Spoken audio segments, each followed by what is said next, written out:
Get this and get it straight. Crime is a sucker's road, and those who travel it wind up in the gut of the prison or the grave. This time, everything that happened from the orange-haired man with a map past the oaf with a pitchfork to the body at the covered bridge was wrong. Dead wrong.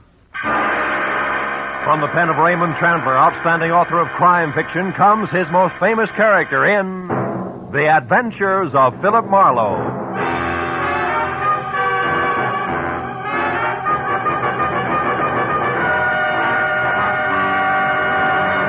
Now, with Gerald Moore, starred as Philip Marlowe, we bring you tonight's exciting story, The Covered Bridge.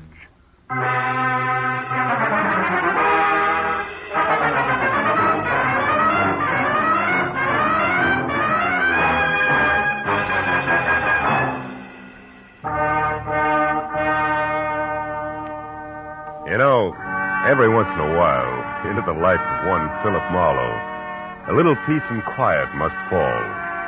A day marked by neither murder nor mayhem. No phone calls. Just nothing. I was just beginning to like it, too, when the door opened and a head full of slick orange hair walked in. It was on a man wearing a new flannel suit, a hand-painted tie, and a reckless grin. He shoved the telephone out of his way, sat down on the corner of my desk, and sized me up with a pair of careful gray eyes. Got a proposition for you, laddie. Tell me about it. Let you know if I'm interested. You should be. There's good money in it. It's not always the answer. Go ahead. Got a good car? Good enough. I don't keep it in the office. You like Mexico? Look, is this a social call or a quiz program? Well, this is business. I asked you a question. Yeah, I like Mexico. I don't like you. Oh, that's good, because you're going to drive a couple of friends of me down there. Name your price. Not interested. $1,000? Not interested. That's too bad. Would have been nicer to work this out without a gun. Listen, you two-bit Talk jerk. easy, laddie. This gun is bigger than both of us. Now, you're going to drive across the Mexican border tonight with 3 passengers. And there won't be any difficult questions, because you are the well-known Senor Philip Marlowe, a respectable private detective. Somewhere below the border, your fellow travelers will catch a boat. But this you don't have to worry about. Now, look, just a minute. Look, laddie, I came to you for several reasons, one of which is that you're smart enough to know when to quit fighting the problem. You got to make a stop first, so let's go. And leave your artillery in the drawer. Come on. Yeah, sure. Since I'm now an old pal of yours, what do I call you? You pick it. Believe me, you won't like it. How about George? You like George? Not particularly. Good. Just call me George. Let's go, Marlowe.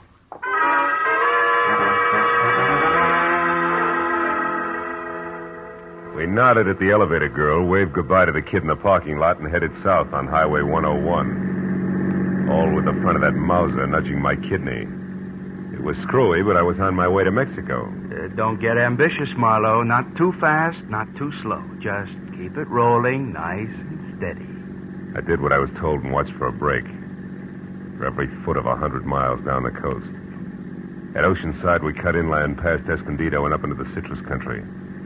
Once he dug a little map from his pocket and studied it while we headed into the hills where farms were farther apart. George was busy looking for a turnoff when my chance came, and it came fast. My foot slammed down hard on the brake. George's head smacked the windshield, and the gun slipped out of his hand. I dropped 2 wheels in the ditch, but I got the gun. He took one look, then jumped out and ran in a low crouch for the back of the car. Before I could follow him, I heard the truck coming. It was a big 2-section job rolling fast. It topped the rise just as George pivoted toward the road. The truck driver must have seen him just as he hit, because the air brakes locked on all 26 wheels at the same time. I ran to where George lay like a discarded doll at the side of the road. The truck driver was out of his cab before it stopped rolling. I didn't see him. I come over the rise there. I didn't see him. Take it easy. Honest, I didn't see him. Is he all right? He ain't dead, is he? No, he isn't. He won't be walking much anymore. It wasn't my fault, Mr. Honest. I know it wasn't. Get hold of yourself. Gosh, what should we do? I want you to drive to the nearest phone and get the police and then come back. Here's my card. Give it to the troopers. Tell them they can reach me at my office. Yeah, what are you going to do? If I can figure out how to read this map of his, I'm going to pay a call on a couple of people who are expecting this guy. Maybe it's just a stubborn streak, but when I'm being used as a patsy, I like to meet the people involved.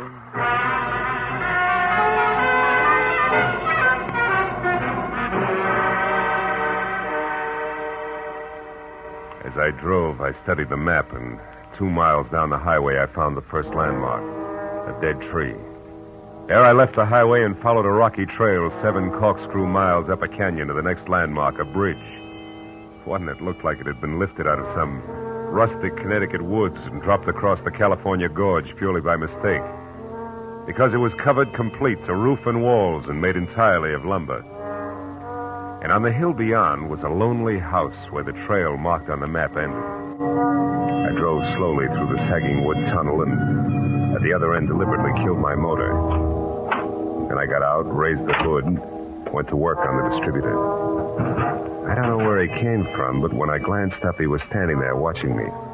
A bull in overalls with a pitchfork clenched in a pair of hands as thick as $4 steaks. We didn't like each other's looks. You picked a bad place for trouble, mister. That's so. Why? Nobody almost never comes up this road, especially strangers. How come you took it? Really want to know, or are you just killing time? I wouldn't be too smart if I was you, mister. You live in that house up there? No, not anymore. I got canned for drinking.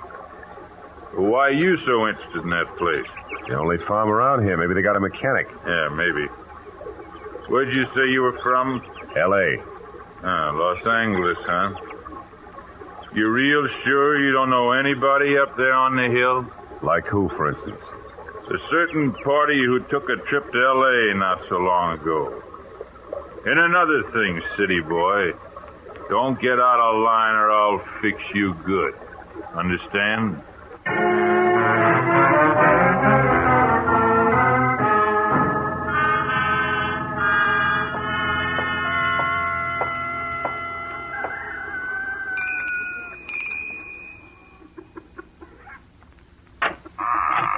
Yes?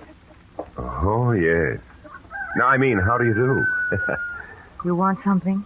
Yes, my car stalled at the bottom of the hill. Dolly, who is it? Who's there? A man, Uncle Walter. He says his car broke down. What's that? Your car broke down, you say? Yeah, I don't know what went wrong, Mr. My name is Brule, Walter Brule. Oh, I'm glad to know you. I'm Philip Marlowe. What are you doing on this road, Mr. Marlowe? I thought it was a shortcut. Did you? Well, you were wrong. It's a dead end. Oh. You come inside. Thanks. Look, Mr. Brule, I'd like to have somebody who knows motors come down and look at my car, huh? Mm-hmm. All right, when Ed comes in, I guess he could go down with you. Oh, That's my new hired hand, Ed Fry. Oh. I don't know, Uncle Walter. It's getting pretty dark. Yeah, I was thinking the same thing myself. As a matter of fact, if you can accommodate me, Mr. Brule, I'd just as soon rest up a while and shove off in the morning. I want to pay you for everything, of course. Stay overnight? Oh, I'm afraid that's impossible. Impossible? Why? What's the matter with you, Dolly? If necessary, I'm sure we can arrange to take care of Mr. Marlowe some way. Well, okay. Yeah, that's better. Now, if you want me, Dolly, I'll be out in the barn. Make yourself comfortable, Mr. Marlowe. Your uncle, huh? He owns this place? That's right. My mother was his favorite sister. Oh. You want a cup of coffee? Oh, I'd love it. Haven't had any farm kitchen coffee in ages. You don't seem to have many visitors up this way, Dolly, huh? No, not many. Nice farm, though. Stinks. Is that why you run off to L.A. now and then? How did you know about that? I guess. I ran into a friend of yours at the bottom of the hill. A pair of overgrown shoulders with a pitchfork. Said he used to work here. Him. He did up until a month ago. That's Noah Bickman. Big dumb goof. Here's your cup. Oh, thanks. By the way, Mr. Marlowe, where are you heading? Oh, Mexico, maybe. Mexico. Yeah. You kind of came a long ways out of your way, didn't you? Did I? Dolly! Dolly! We're in here, Eddie. What's the matter? A car at the bottom of the hill. Whose is it? Car belongs to me. It's stalled. Oh, who are you? This is Mr. Marlowe, Eddie. He's on his way to Mexico.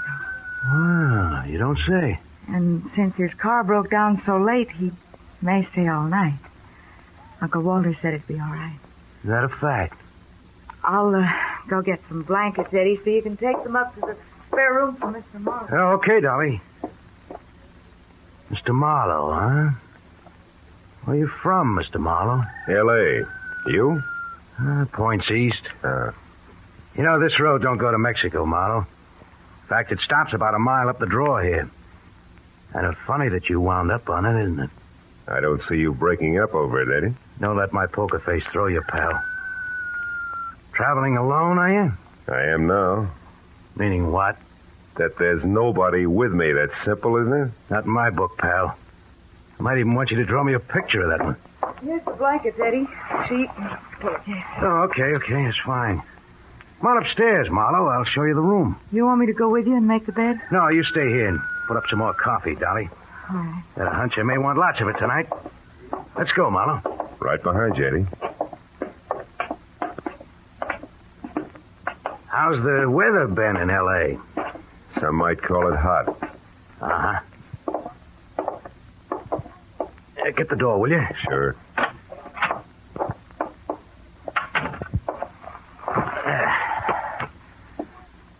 Okay, how come it's you, pal? I got good credentials, a car, and a tight yap. You better be right on all three. How'd you find me? Little map, Eddie. From Escondido to the dead tree to the covered bridge, and then up here it's a cinch. Why'd you show alone? Where's Red? Gotta meet us at the border. It's a bum fit, pal. It's not in the book. Why? He had some kind of a last-minute jam with the boat. Oh, that jerk. He's had a month to line this up while I've been holed up out here in the sticks making like a farmhand. Well, better work, that's all. If we're picked up this time, it's curtains. Oh, incidentally, you got a gun, haven't you? Yeah, sure. Let's see it. No dice, Eddie. Red didn't tell me everything, just enough. So? So you'll get your money's worth. I'll do what I'm supposed to do and no questions asked, for my little automatic and I stick together regardless, real close, together. Okay, Marlowe. Suit yourself. I will. And something else. The rest of the company is going along. Is that all set? Well, we'll see about that when the time comes. You're not leaving any loose ends around, are you? It's not your worry, pal. We'll get out of here around 11. Oh, and that routine about your car being stalled, it is a gag, I hope. Oh, sure, it won't start. If anybody tries, but in 10 seconds with a screwdriver, I can fix it. You're okay, Marlowe. Just keep playing your game. Yeah, I will. Maybe then I'll find out what the score is after all, huh? You might at that. Come on, let's eat.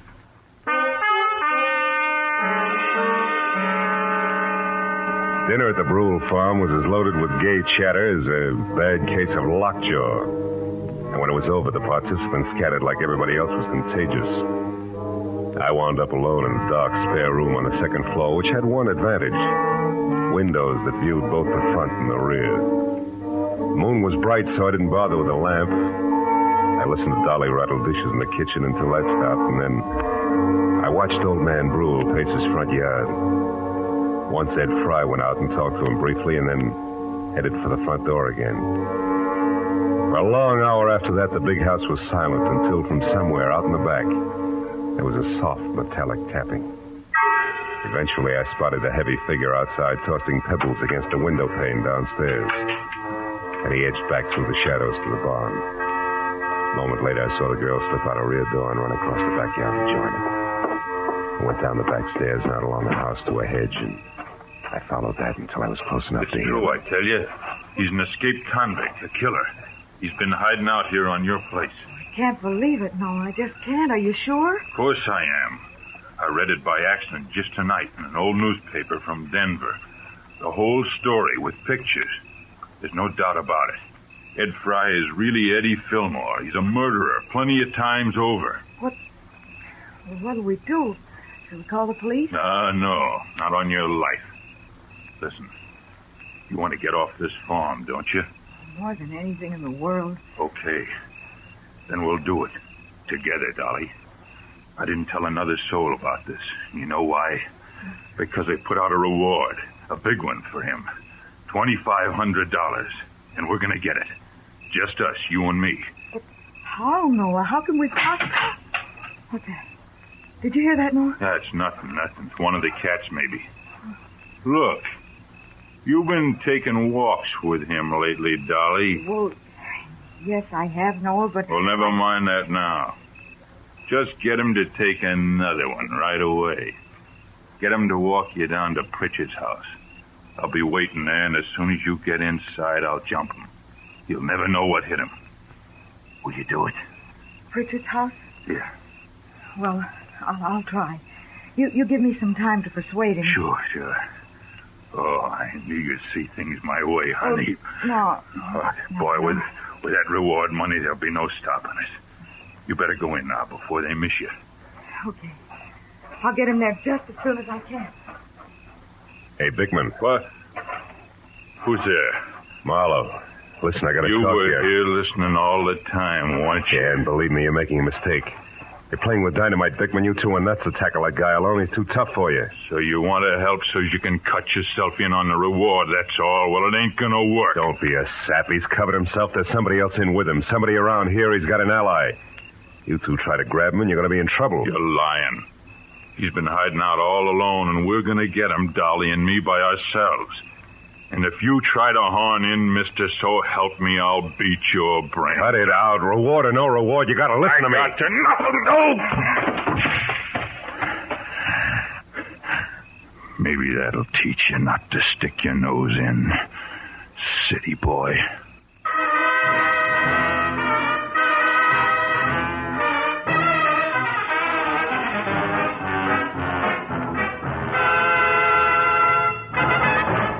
In just a moment, the second act of Philip Marlowe. Now, with our star, Gerald Moore, we return to the second act of Philip Marlowe and tonight's story, The Covered Bridge.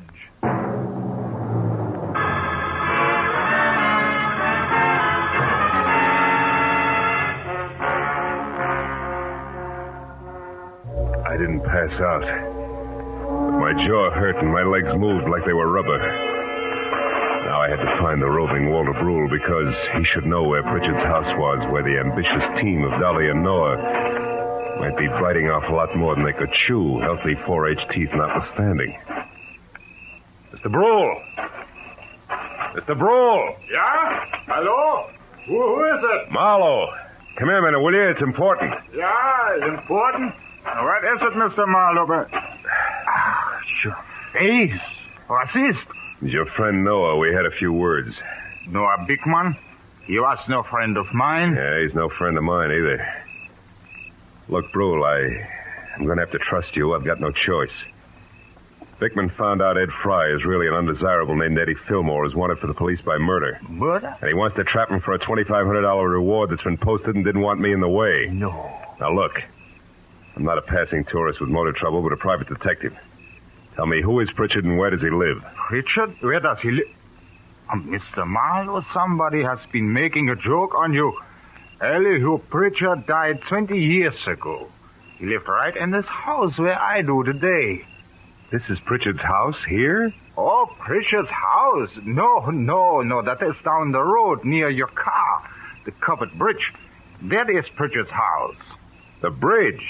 Yeah, you see, Elihu Pritchard was from New England, and he had a covered bridge on his farm there, so he wanted one here. He built it himself day by day, a board here, a nail there. Oh, and since he spent so much time at it, people call the bridge his house. Is that it? Yeah, exactly. But then, why is it important? Because of a meeting, Mr. Brule, a get-together that I don't think is going to be on the quiet side. Let me borrow your flashlight, will you? Sure. Now get back inside and call the police. But what are you going to do? Reinforce the reward happy sweethearts and keep an eye out for someone I haven't met yet. A third party Eddie Fillmore plans to tour Mexico with. It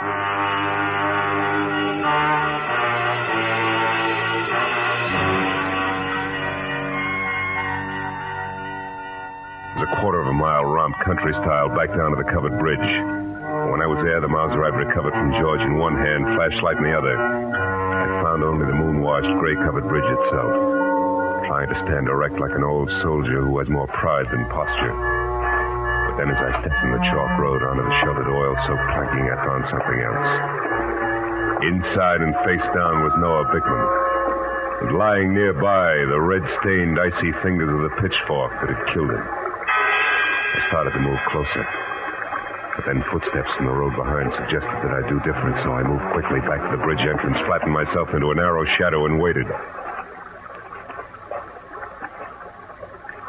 Noah? Noah, is that you? It's Marlowe, Dolly. What?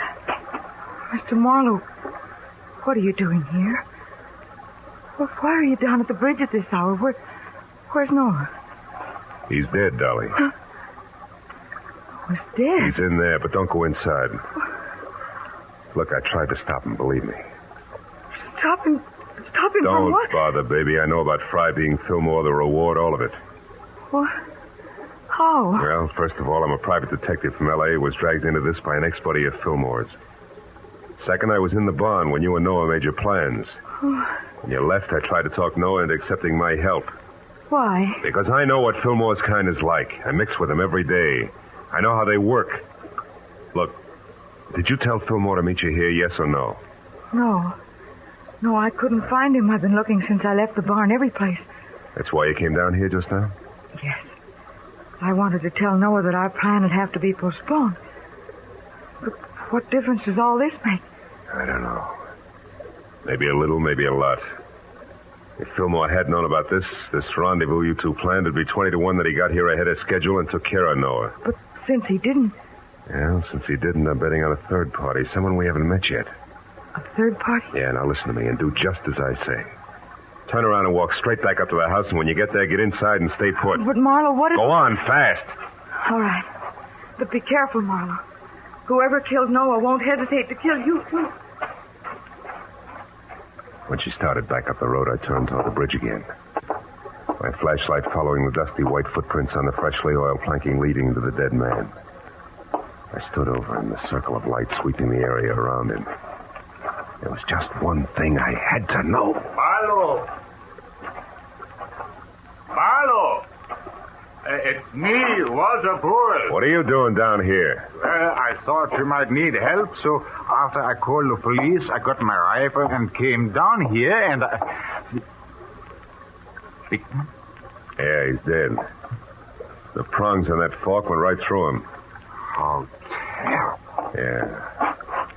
Look, Brule, was this planking freshly oiled today? Yeah, why? I just wanted to make sure those chalk footprints were made today. But what do footprints... Brule, you stay here and see that no one enters the bridge. But where are you going? Up to your house in a hurry, because I think I know who the killer and the third party is.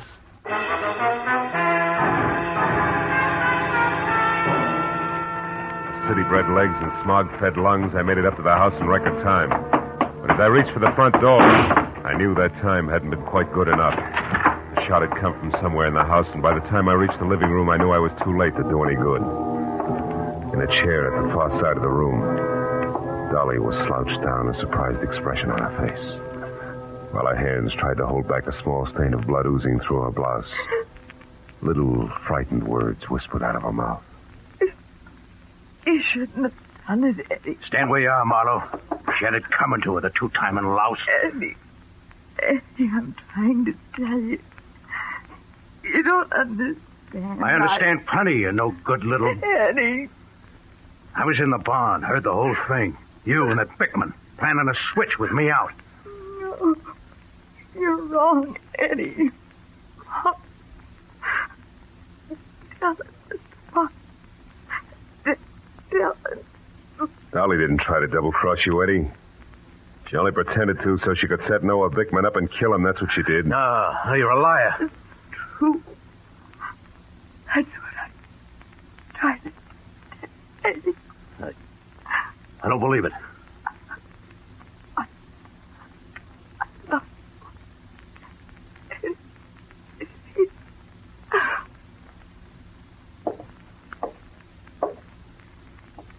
Dolly. Is that true, Marlowe? She didn't cross me. She was trying to help me. That's right, Fillmore. Bickman found out who you were, wanted the $2,500 you were worth, dead or alive. Dolly had to play him along for your sake. Should have listened to her. I should have listened. How'd you know all this, Marlowe? Found Dolly's footprints inside the covered bridge. Proof she'd been there before I found Bickman's body. Yeah. And you know who I was, so you put it all together. Well, you're holding the gun, kid. What's the next move? Doesn't matter much anymore. I could still am out of here for Mexico. Somehow I don't want to. Not without Dolly. Phone the police, Marlowe. I'm not going anywhere.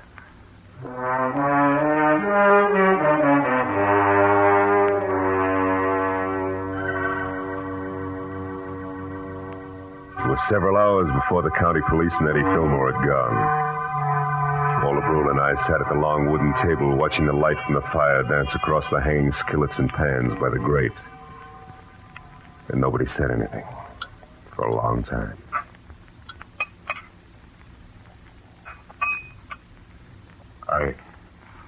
I suppose hot apple pie at 4 in the morning seems odd to a man from the city. Not at all. 4 in the morning, sometimes the middle of the day in the city. Yeah. More coffee, Mr. Marlowe? Yeah, please. Thanks. You know, Dolly wasn't really a bad girl. It was just that sometimes she didn't think, and... A woman who loves like that doesn't think, Mr. Brule. She just feels. Maybe in some way it is my fault, the whole thing. No. It's nobody's fault, Mr. Brule. She was trying to do the right thing for the guy she loved. Yeah. Well, your bed is still ready if you care to stay. Oh, thanks. Sure, I'd like to. If you can find your own way up, I think I'll sit here just a minute longer. Sure. Night. Good night, Mr. Marlowe.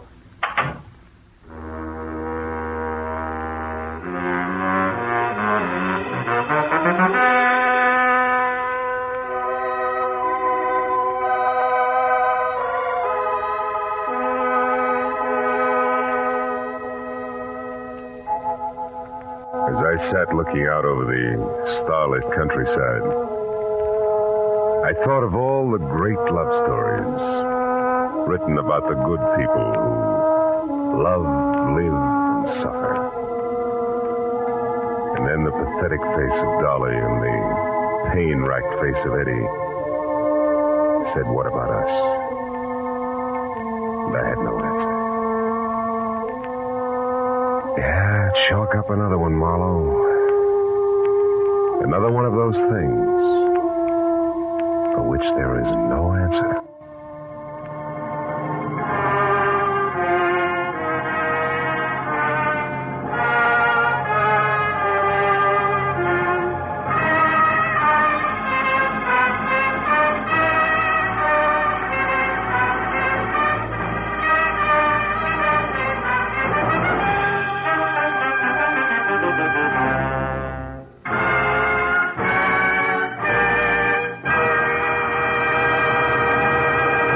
The Adventures of Philip Marlowe, bringing you Raymond Chandler's most famous character, star Gerald Moore, are produced and directed by Norman MacDonald and are written for radio by Robert Mitchell and Gene Levitt.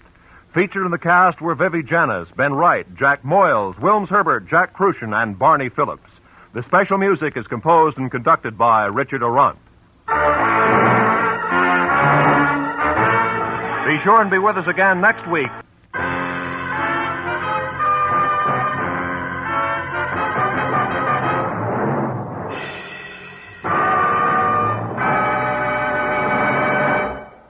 This is Roy Rowan speaking.